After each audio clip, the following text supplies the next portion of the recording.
Hello everybody and welcome to this presentation. My name is Natalie Taylor and I'm going to be talking about work as imagined versus work as done, comparing stakeholder driven process maps to real world audit data today. And this presentation is for the TIDHER Australia May 2020 course. Quick overview, I'll talk about why we want to do some process mapping, provide some context and give you an overview of process mapping methods as part of an evidence-based implementation approach to behaviour change in healthcare and some insights to date. Our team up there at the above in the top picture, we have the team at Cancer Council New South Wales, led by Professor Karen Campbell. Below we have the Behavioural and Implementation Research and Evaluation Group, which I lead, and this group also runs the Hide and Seek project, which is the project that encompasses the process evaluation I'm going to talk about today. So why process mapping? Successful implementation of interventions requires an in-depth understanding of the systems and processes being targeted for change. In the hospital setting, patient diagnostic and referral pathways are often highly complex, relying on multiple behaviours across multiple staff, often across multiple departments. Patients can frequently slip through the net, and as a result they may receive substandard care. When attempting to improve clinical pathways, for example referral, failure to capture the complexity of existing systems and processes might lead to the design of implementation interventions that target the wrong behaviours for change or lack relevance to local context. Process maps validated with audit data are a powerful tool to understand existing practices and procedures. They allow teams to explore and highlight areas of practice to target for change. Process mapping is the visual representation of the actors, steps and decisions involved in a process. It's improved a number of healthcare scenarios, including preoperative timing of prophylactic antibiotic administration, teamwork in cardiac surgery and handover from hospital to primary care. And it can help healthcare professionals identify and visualise the process as it exists rather than as it is imagined to occur. Just to provide you with some context, we'll be talking about process mapping in the context of colorectal cancer and Lynch syndrome today. Lynch syndrome is a hereditary cancer predisposition syndrome. Tumour-based screening allows identification of patients at high risk of Lynch syndrome. Patients at high risk should be referred to a specialist genetic services for germline testing to establish a diagnosis. Diagnosing Lynch syndrome allows access to risk management strategies effective in preventing cancers and improving survival, and also cascade testing amongst relatives. However, Lynch syndrome remains largely underdiagnosed and genetic referral rates are poor, with Australian studies suggesting up to 70% of patients with an abnormal mismatch repair gene are not being referred to genetics. The Hide and Seek project, or HASP, is a cluster randomised controlled trial to assess effectiveness of two different implementation approaches to improve Lynch syndrome referral among colorectal cancer patients. It targets the behaviours of healthcare professionals involved in the Lynch syndrome referral pathway, such as surgeons, pathologists and oncologists, and we're working with 8 hospital networks recruited across Australia. And we've split them according to a theory or a non-theory trial arm, distinguished only by the use of a theoretical framework, the TIDHER, to identify barriers and design targeted intervention strategies to promote behaviour change. These implementation approaches are delivered by trained health professionals called implementation leads over a 2-year period, and they're employed at 0.2 FTE, so 1 day a week. This is a list of the Hide and Seek project investigators and where all of the hospitals are dispersed across Australia. And this is an overview of the HASP trial design. So essentially we collect baseline audit data around Lynch syndrome referral processes at the beginning. The implementation leads collect this data and then form an implementation team of 8 to 10 multidisciplinary staff who were involved in the Lynch syndrome referral pathway. They identify target behaviours for change through process mapping and identifying the gaps and the bottlenecks. They then use a mixture of questionnaires and focus groups to identify barriers to change. We use focus groups to develop intervention strategies, and then the next stage is to implement interventions that have been approved and designed, and finally to do some post-audit data collection to assess change across the primary and secondary outcomes. So study 1 aims to increase the proportion of colorectal cancer patients with risk-appropriate completion of the testing and referral pathway within 2 months of surgery, and to compare the effectiveness of a theory-based implementation approach against a non-theory-based approach for improving detection of Lynch syndrome across Australian colorectal cancer patients. And study 2 aims to establish the most cost-effective implementation science approach for identifying these patients. The HASP trial outcomes are the change in the proportion of patients with risk-appropriate completion of the site-specific Lynch syndrome tumour testing and referral pathway within 2 months of colorectal cancer resection, and the proportion of high-risk patients who were referred to the FCCs. The proportion of patients who were referred who attended the FCC, and those with missing testing and referral data are our secondary outcomes. So why did we want to upskill implementation leads? So hospital-based implementation trials are often led by external researchers who, despite expertise in implementation science, lack the necessary understanding of the inner workings of the individual healthcare systems.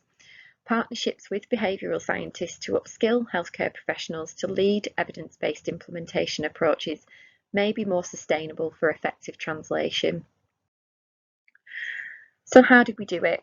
So on the right hand side you'll see some pictures of our implementation leads with hide and seek mugs, so they're official mug shots, and below in the pictures we have our implementation leads who have completed the training in either of the 2 trial arms, and what they did was they participated in a 1-day workshop that took them through a background to implementation science and behaviour change in some of the approaches that we were running across the different trial arms, and they also received some ongoing support for each HASP phase from the Cancer Council New South Wales team through teleconferences and emails and FAQ sheets, and they've been employed over a 2-year period for 1 day a week. The implementation leads, as I said, have been trained in each phase, and what I'm going to talk to you about today is how we've trained them in process mapping, and then how that training has come to life with the meetings that they've held and the data that they've collected. So how is it achieved in terms of using process mapping to identify target behaviours? So the implementation lead is coached and provided with resources by our team to organise and run 2 meetings with the implementation team. So just as a reminder, that's the stakeholders involved in the pathway. Meeting 1 involves a discussion of referral pathways, and meeting 2 involves the identification and confirmation of target behaviours for change. In both of these meetings, they are audio recorded, the implementation leads take notes, and they send all of this to Cancer Council New South Wales team for analysis. For meeting 1, in terms of the discussion of the referral pathways, the attendees are asked to discuss current Lynch syndrome processes and practices, and the implementation lead sketches out a rough version of this description of the process as they're working through the interview schedule that we've provided them to elicit extra information through specific prompts around areas of the process that we're particularly interested in. Example process maps are provided by Cancer Council New South Wales, and this is used to refine the process map that's been sketched out by the implementation lead. Between meeting 1 and 2, a computer-based process map is created by the Cancer Council research team using the audit data that we have from phase 1, the process maps that have been sketched and refined, some outcome maps which simply show the key outcomes and the numbers associated with those outcomes on those specific maps, which I'll show you later on, and the meeting audio. And all of that's used to identify possible target behaviours for change for discussion at meeting 2. The cleaned audit data is analysed and mapped to the relevant components of the process and the outcome maps, and this is all presented in meeting 2 to the stakeholders. So as I said, this is all presented to the implementation team, and alongside some target behaviour rating resources is used to identify gaps within the referral pathway and possible system and behavioural target areas for change. And after the meeting, the implementation lead and Cancer Council New South Wales use all this information to confirm those target behaviours for change. So this is an example of one of the process maps from one of our participating hospitals. You can see here the process starts in this hospital where the biopsy has confirmed a malignancy. And if we go all the way through to the bottom, we have the end part of the process, which is whether a referral has been triaged and sent to the familial cancer clinic. And all the way along, you can see there are many possible avenues for these patients to travel down, depending on their results and depending on the decisions made by key healthcare professionals at each point. Where you can see the red triangles and squares, we have key actions and decision points, and we have highlighted where these key areas may be a consideration for a target behaviour for change, as these are all directly linked to the pink dots that you can see, which indicate that no referral has been made from that point. What we'd be looking to do here is see where the most significant issues are in the pathway. So whilst we have highlighted a couple of target behaviours for change, we'd be looking to assess whether there are specific staff involved in these target behaviours, and whether or not they could be split into 2 target behaviours for a particular hospital. For example, one focusing on pathologists and another focusing on surgeons or oncologists who are responsible for referral. And this outcomes map was actually something that we decided to incorporate as we pulled together all of the resources for the implementation leads to take back to meeting 2. What we found was that we needed to demonstrate the process as it occurs, and to indicate where referrals have been missed at different points, and where the target behaviours for change might be. But actually this map just shows us the key outcomes, so not necessarily all of the behaviours and decision points involved, but just simply where patients should be travelling through the system and their samples or referral recommendations reaching the right places. And this was really just to simplify things for the meeting, so that people could see very clearly where the numbers were looking slightly alarming in terms of a bottleneck or a gap. And we've used both of these maps to in a simplified way as part of the meeting to demonstrate the smaller areas where we've decided the target behaviours for change should be considered. So you can see here target behaviour 1 is indicated around tumour molecular testing, where 3 patients hadn't received an immunohistochemistry test and 2 patients hadn't received a BRAF test, despite a loss of staining on a particular gene that would indicate that test is required. And target behaviour 2 is around risk appropriate referral to genetic services, which would be the surgeon's or oncologist's responsibility. And you can see here there's 11 patients that were not referred despite abnormal immunohistochemistry results. And this is just an example of the qualitative analysis that we've been able to complement with our process maps to further help us design the maps and understand exactly what's going on in the referral pathways in each of these hospitals. So just as an example, a colorectal cancer surgeon said that I wonder how many are missed, that we've made the recommendations. I think it gets lost in diagnosis, chemo, delay, and that's where I can see an issue going back. And yes, we talked about it, but has it actually been done? A genetic counsellor indicated that people just need to be aware of the confusing terminology. The pathologist can use an amazing array of terminology. It's like it's written in ancient Greek. An oncologist said, I suppose along the way, there's potential for misses. This is a process, but the process can fail at any point. There are backups in the system, but it's still possible. And other reasons for non-referral, which might not be communicated through all stakeholders along the process referral pathway.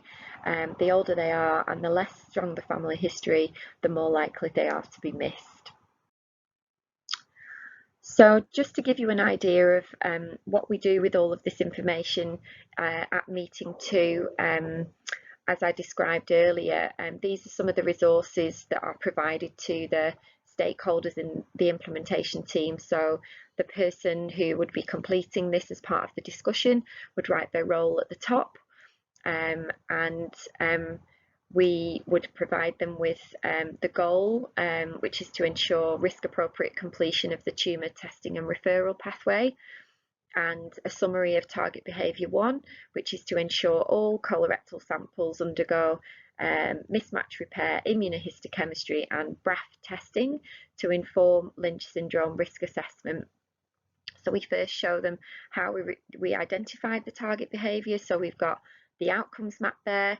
You'll see with the numbers in red indicating where patients have been missed. The process map then indicates what behaviours are involved in those outcomes and exactly where the target behaviours would fit into that, and then how we've got to the target behaviour. So this is to ensure all colorectal samples undergo the testing to inform Lynch syndrome risk assessment.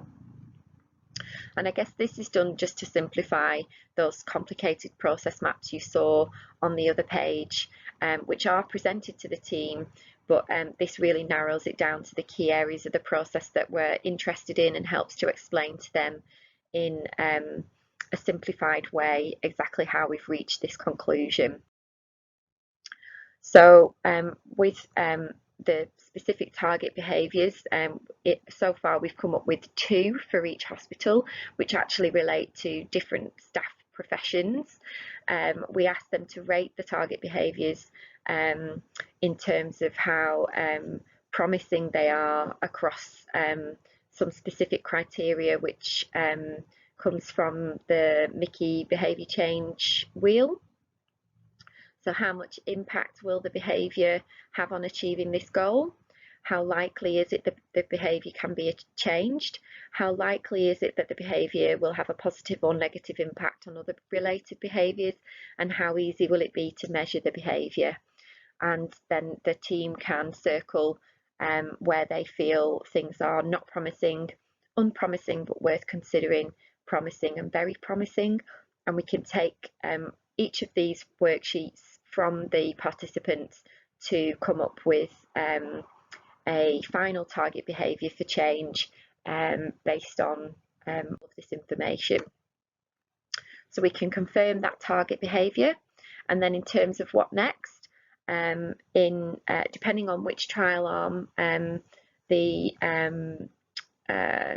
hospital is in, we can provide them with a questionnaire that's based on the TDF to assess target behaviours, to assess the barriers to the target behaviours for change.